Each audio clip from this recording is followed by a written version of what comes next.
الحمد لله رب العالمين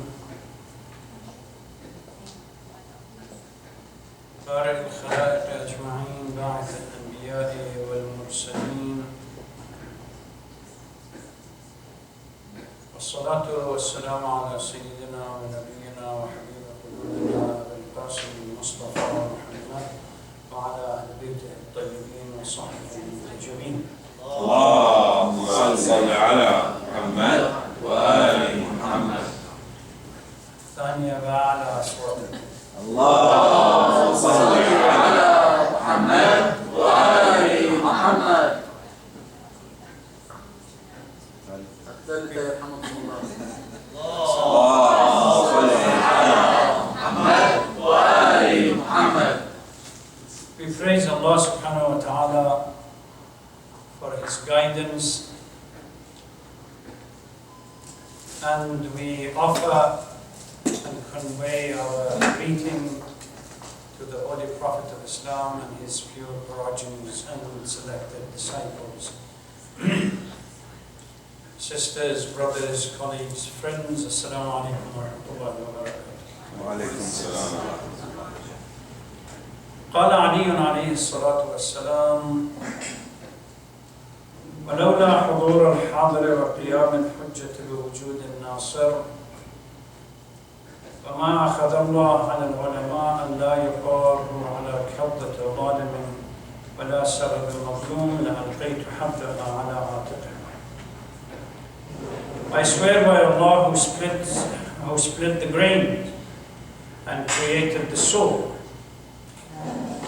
If it was not for the presence of supporters and the presence of the army to be able to do my work, as well as the fact that Allah has commanded the scholars not to accept the violation of the despots and not to permit the violation of the weak, I would have thrown the reins of the leadership on its back and left it, as this leadership is worth nothing. Let me begin by offering my own heartfelt condolence on the night of the 21st, which is the anniversary of martyrdom of Amir al-Mu'mineen salawatullah salam alayhi. I pray that Allah subhanahu wa ta'ala would grant us the privilege of being among His followers, inshallah. Last night, I pointed out to a number of issues that I believe they were critical to the assessment of the issue that, or the main topics or the theme of my conversation. I stated that the role model, or the presence of an ideal role model or a perfect role model, plays a major role in not just the life of a child, but also it's necessary in the social structure. People who are familiar with the research that has been done on child development, they would have come across the articles and statements made and research papers done identifying the critical role of the role model within the early children or childhood development.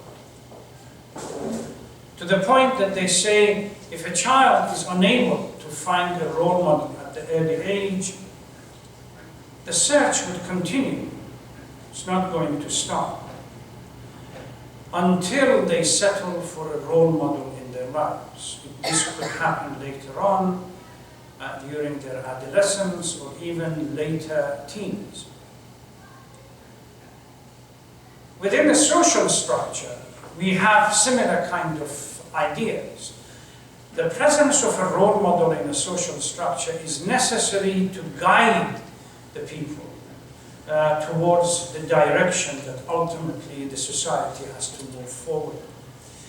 The more lofty the idea that we need the society to move to, the more critical the role that these role models play, and the higher the characteristics that they should have to fulfill that role. Islam accepts this and concedes to the critical role of the role model. However, it changes the value system that feeds into the whole validation of the role model.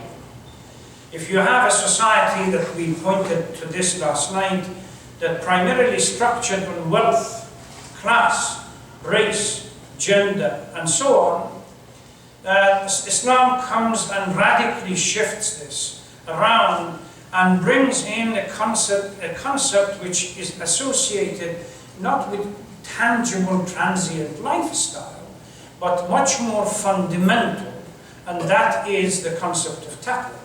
How we can successfully bring Allah subhanahu wa ta'ala in our lives and structure our lives in a way that reflects that centripetal force that holds everything together. So Islam doesn't reject the role of the role model or the importance of it. What it does, it changes the value system. Instead of relying on a number of transient factors, it emphasizes that it should move towards the God-centric approach. And based on that, it identifies three major conditions for a leader or for a role model, for an individual that we want to identify this person and follow and copy that person. Number one, taqwa. We just said that from an Islamic point of view, that's the fundamental issue. That revelation feeds, informs the person, and the person, based on revelation, becomes God-centric.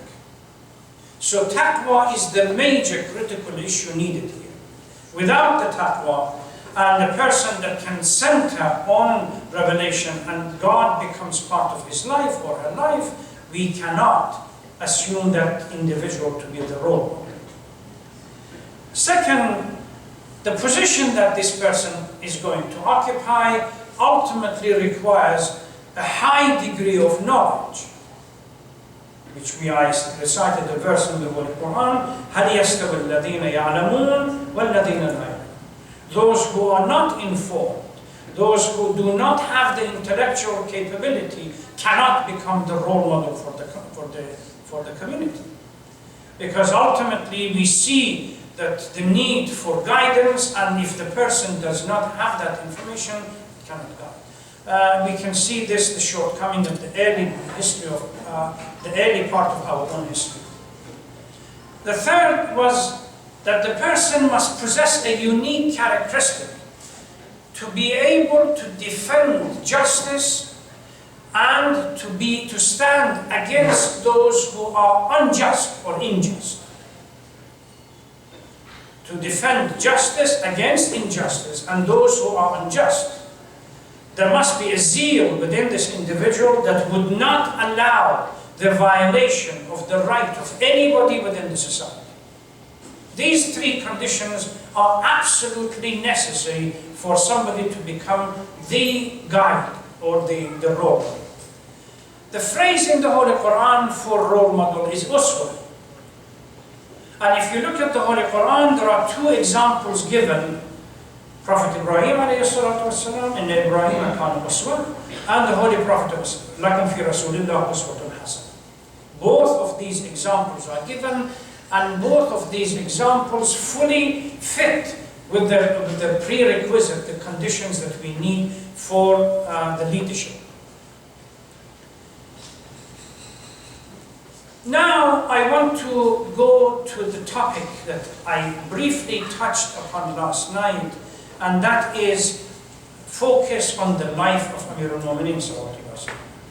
We should have done that 2 nights ago, but due to the fact that there was a unique issue that I had to deal with, I postponed it and I began discussing, or at least briefly addressing it last night. Let us start with what I call a biographical anecdote, which is a brief description of the early history of Amir al-Mu'mineen. Amir al-Mu'mineen, by now, those of you who are familiar with his life and you have read his history to a degree, you must be familiar with the early part of his life. He is the son of Abu Talib, and Abu Talib is the son of Abdul Muttalib, who is the son of Hashim, who is the son of Abdul Manaf, from Quraysh. The two major branches of Quraysh, one is one are the sons of Abdul Manaf that ultimately become the Hashemite, and one is the son of the descendant of Abd Shams that they become the essence of Bani Umayyah. So they are ultimately related as part of Quraysh. Bani Umayyah primarily have the major responsibility of wealth within the community, and Bani Hashim, they have the major responsibility of guidance within the community. His mother, Fatima bint Asad, whom he was the son of Hashim, the son of Abd Manaf. So the parents were cousins.